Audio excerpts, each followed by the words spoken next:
എന്റെ ഭാര്യയ്ക്ക് ഒരു സർപ്രൈസ് ഉണ്ടാക്കാം. ആളാരാണെന്ന് ആദ്യം പറയരുത്. എന്റെ കൂടെ കണ്ടാലേ അവൾക്ക് ആളെ മനസ്സിലാവും. വാസുദേവന്റെ മോളാന്നറിയുമ്പോ നല്ല രസമായിരിക്കും. അവളുടെ മോളാദ്യം ചെല്ല, ഞാൻ പറയാം. ചെല്ല ചെല്ല.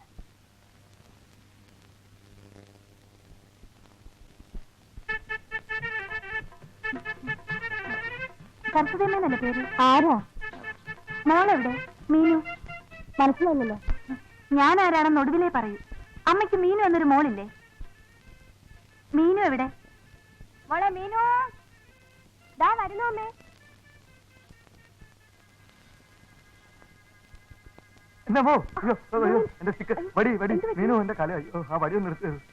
ചേട്ടാ, ചേട്ടൻ എങ്ങനെ ഇവിടെ എത്തി?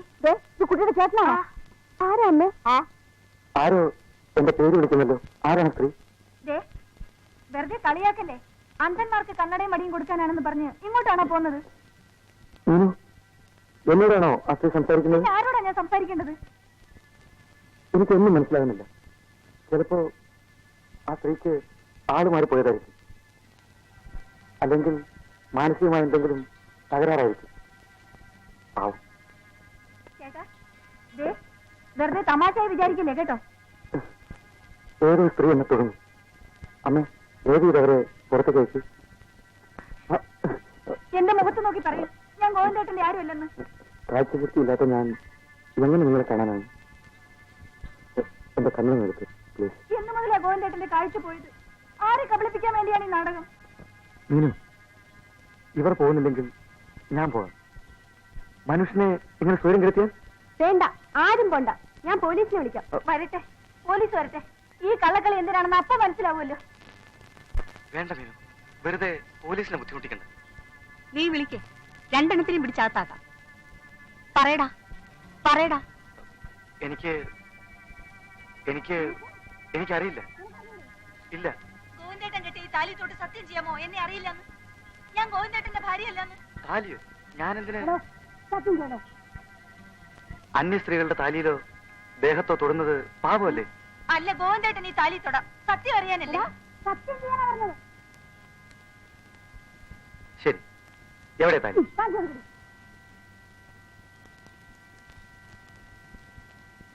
സകല ദൈവങ്ങളെയും സാക്ഷി നിർത്തി ഞാൻ സത്യം ചെയ്യുന്നു,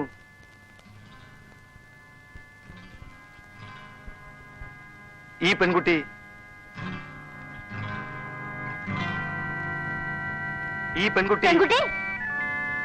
എന്റെ ഭാര്യയാണ്. എടാ ചെമ്മാടി, നീ ഇത്രയും ദിവസം കണ്ണുമുട്ടനായിട്ട് അഭിനയിച്ച് ഞങ്ങളെ പറ്റിക്കായിരുന്നു അല്ലേ? ഓഹോ, അപ്പൊ കുറെ നാളായല്ലേ ഇത് തുടങ്ങിയിട്ട്? അല്ല, ഞാൻ പറ്റിക്കായിരുന്നില്ല. പിന്നെ എന്തായിരുന്നു ഉദ്ദേശം? മനസ്സിലായില്ല. എനിക്ക് മതിയായി ഗോവിന്ദേട്ടാ, ഇനി ഞാൻ നിങ്ങളെ ഉപദ്രവിക്കാൻ വരില്ല. ശോഭേ, നിൽക്കൂ. അല്ല, നിങ്ങളൊക്കെ വിചാരിക്കുന്നത് പോലെ അത്ര വലിയ ഗൗരവമുള്ള പ്രശ്നമൊന്നുമല്ല ഇത്. ഞാനും മീനുന്റെ അച്ഛനും തമ്മിൽ ഒരു ബെറ്റ് വെച്ചു. ഒരു ജെന്റിൽമാൻസ് ബെറ്റ്. ബെറ്റി തോക്കുന്നതോ പോട്ടെ, നിന്റെ ഭർത്താവ് തല മുട്ടയടിച്ച് നടക്കുന്നത് കാണാനുള്ള കരുത്ത് നിനക്കുണ്ടോ ശോഭ? എന്ത് ബെറ്റായാലും ദിസ് ഇസ് ടു മച്ച്. ചേടാ, നമ്മുടെ മീശകാരി തന്നോട് വെച്ച ബെറ്റ് എന്തിനായിരുന്നു അച്ഛനായിട്ട് ബെറ്റ് വെച്ചത്? ഞാൻ പറയാം. പക്ഷേ ഇവിടെ നടന്നൊക്കെ ഒരു കളിയായിട്ടേ നിങ്ങളൊക്കെ എടുക്കാവൂ. അതൊക്കെ പിന്നെ തീരുമാനിക്കാം. കാര്യം പറയൂ. ഒരിക്കൽ ബസ്സിൽ വെച്ച് ഞങ്ങൾ തമ്മിലൊന്ന് ഉടക്കി.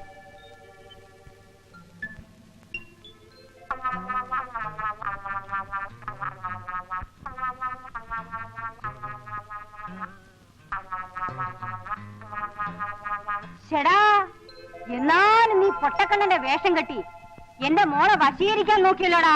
അയ്യോ അമ്മേ, അല്ല ചേച്ചി, സത്യമായിട്ടും എനിക്ക് യാതൊരു ദുരുദ്ദേശം ഉണ്ടായിരുന്നില്ല. ഇങ്ങോട്ടൊന്ന് വരട്ടെ, വെച്ചിട്ടുണ്ട് മീശയുടെ ഒരു ബെറ്റ്. കുഞ്ഞേ, ദേ നിന്നെ കെട്ടിയനെ വിളിച്ചോണ്ട് വീട്ടിൽ പോയിക്കോ. കൂടുതൽ കുഴപ്പമൊന്നും ഉണ്ടാക്കണ്ട, പോയിക്കോ. ഞാൻ പറഞ്ഞിട്ടല്ലല്ലോ ഇങ്ങോട്ട് വന്നത്. ഇനി വരികയോ പോവോ എന്ത് വേണോ ചെയ്യട്ടെ, ഞാൻ പോകുന്നു. ശോഭേ,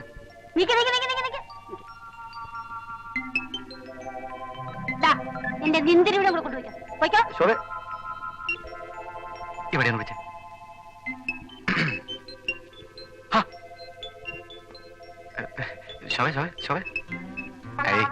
ചൂടാതെ നിനക്ക് ഞാൻ ഒന്നൊരു സാരി വാങ്ങിച്ചു തരാം. ഇതൊക്കെ ചേട്ടന്റെ ഒരു തമാശയല്ലേ?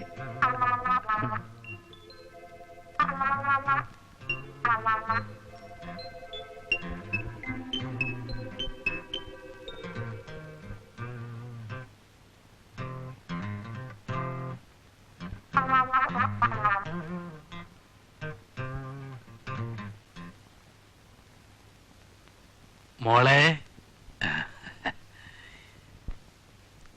ഈ വടി മോളിൽ കൊണ്ട് ഒളിച്ചു വെക്കണം. ആ കിളവൻ കണ്ട എടുത്തോണ്ട് പൊക്കളയും. അവിടെ നിൽക്കണം, ഇങ്ങോട്ടൊന്ന് വരണം.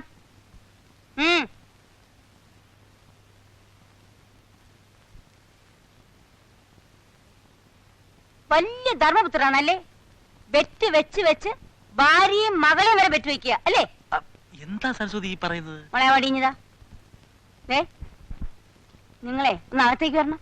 എന്തിനാ സരസ്വതി? എനിക്ക് നിങ്ങളൊന്ന് സംസാരിക്കാനുണ്ട്. ഇവിടെ വെച്ച് നമുക്ക് അകത്ത് പോയി സംസാരിക്കാന്നേ. അതെ, ഇവിടെ വെച്ച് പറയാവുന്ന കാര്യങ്ങളല്ലേ ഉള്ളൂ സരസ്വതി. നമ്മൾ ബെറ്റ് വെച്ചോ? ആരോട്? പൊട്ടക്കെണ്ണം പറഞ്ഞു കൊടുത്തായിരിക്കും. നിങ്ങൾ ബെറ്റ് വെച്ചോ? ബെറ്റ് വെച്ചോന്ന്? ഒരു ബെറ്റ് വെച്ചു. ബെറ്റ് വയ്ക്കോ? സരസ്വതി, അബദ്ധം പറ്റിപ്പോയതാ. അതെ, ഇനി മേലെ ഞാൻ ആരോടും ബെറ്റ് വെക്കൂല. ഇനി ബെറ്റ് വെക്കുവോന്ന്? ഇല്ല, തീർച്ച. മേലാൽ അങ്ങനെ ചെയ്യോ? ചെയ്യൂല പറഞ്ഞാൽ ചെയ്യൂല. എന്താ ഉറപ്പ്? ബെറ്റ് വെക്കാം. ഹിന്ദി മാഷല്ലയോ? അതെ. ഇവിടെ ഹിന്ദി പഠിക്കാൻ വരുന്ന ഒരുത്തല്ലയോ ഭക്തവത്സലൻ? അവന്റെ കാലിന് നീരായിട്ട് കിടക്കുക. മാഷ് ഉടനെ മേജർ നായരുടെ വീട്ടിലേക്ക് ചെല്ലാൻ പറഞ്ഞു. വീടറിയാലോ? മേജർ നായരുടെ മകന്റെ കാര്യമല്ലയോ നിങ്ങൾ പറയുന്നത്? മകനോ? മകൻ തന്നെ, മകൻ തന്നെ. ഇപ്പൊ വന്നാ വളരെ സൗകര്യമായിരിക്കും. അയാൾക്ക് എന്താ പറ്റി? അവിടെ വരുമ്പോ അറിയാലോ.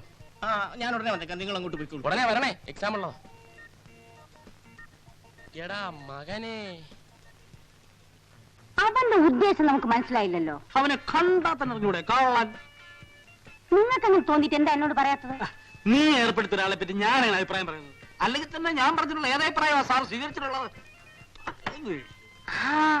അയാളാണ് ആ കൃത്യനിഷ്ഠക്കാരൻ. കൃത്യസമയത്തിന് വരും.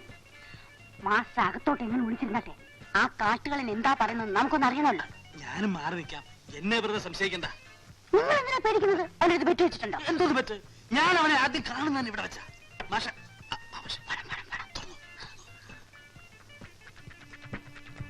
നമസ്തേ മാസ്റ്റർ ജി, ആയിയേ ബൈഠിയേ.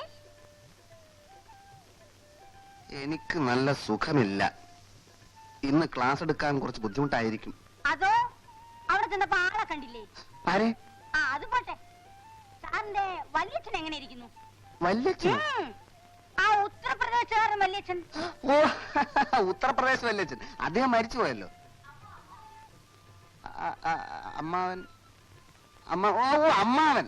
അദ്ദേഹത്തെ കണ്ടിട്ട് ഒത്തിരി നാളായി. സാറിന്റെ വീട്ടിൽ ആർക്കോ സ്മോൾ പോക്സ് ആണെന്നോ ചാവാൻ കിടക്കുന്നെന്നോ? സ്മോൾ പോക്സ് ഇല്ല. സത്യം പറ, താൻ ആരാ?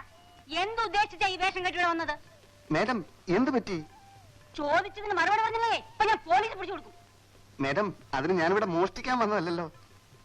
ഇവിടെ പഠിപ്പിക്കാൻ വന്ന മാസിനെ വിളിച്ചോണ്ട് പോയി നീ പഠിച്ചിട്ട് അത് ഇവിടെ വന്ന് ശ്രദ്ധിക്കേണ്ട കാര്യം എന്തെന്നാ ഞാൻ ചോദിക്കുന്നത്. ആര് പറഞ്ഞു? ഭഗവാനെ, ഇതെന്തൊരു ലോകം, എന്തൊരു നുണ. മുझे ജീനെ ദോ. മുझे ജീനെ ദോ. നീ മേജറിന്റെ മോനാണെന്ന് പറഞ്ഞില്ലടാ? എനിക്ക് സ്മോൾ പോക്സ് എന്ന് പറഞ്ഞില്ലടാ? ഇല്ല, ഞാൻ പറഞ്ഞില്ല. ഞാൻ അങ്ങനെ പറഞ്ഞതായി ഏത് തെണ്ടിയാണ് നേരത്തോട് പറഞ്ഞത്? ഞാൻ തന്നെയാണ് ആ തെണ്ടി. അടിച്ച് നിന്റെ കരണക്കുറ്റിയും പൊട്ടിച്ചോളി. ഓ, തന്നെ ഇവിടെ കെട്ടിയെടുത്തിട്ടുണ്ടല്ലേ? തന്നെ ഞാൻ പുറത്ത് വെച്ച് കണ്ടോളാം. അന്ന് നിന്റെ ജാവമായിരിക്കും. കൊല്ലും ഞാൻ. ആരെ കൊല്ലുവാ നീ? എന്റെ സ്റ്റുഡന്റിന് മുമ്പ് വെച്ച് എന്നെ അവമാനിക്കല്ലേ മേഡം? എടാ, അയ്യോ മേഡം, ഇറങ്ങാനാ പറഞ്ഞത്. ഇനി ഈ റോഡിൽ തന്നെ കണ്ടുപോരുത്. ഭഗവാനെ, ഇങ്ങനെ ഒരു കള്ളന്മാര്. ഇപ്പൊ മനസ്സിലായോ ഓരോരുത്തന്മാരുടെ തനിനിറം? വീട്ടിലുള്ള ആണുങ്ങളോട് ആലോചിക്കാതെ ഓരോരോ തോന്നിവാസങ്ങൾ കാണിച്ചാല് നാട്ടിലുള്ള കള്ളന്മാർ കയറി വീട് ഭരിക്കും. മനസ്സിലായോ? അറിയാതെ ഒരു അബദ്ധം പറ്റിപ്പോയി. ആ, ദേ, ഇനി അതും പറഞ്ഞിട്ട് കൈ ഭരിക്കാൻ വരരുത്, പറഞ്ഞേക്കാം.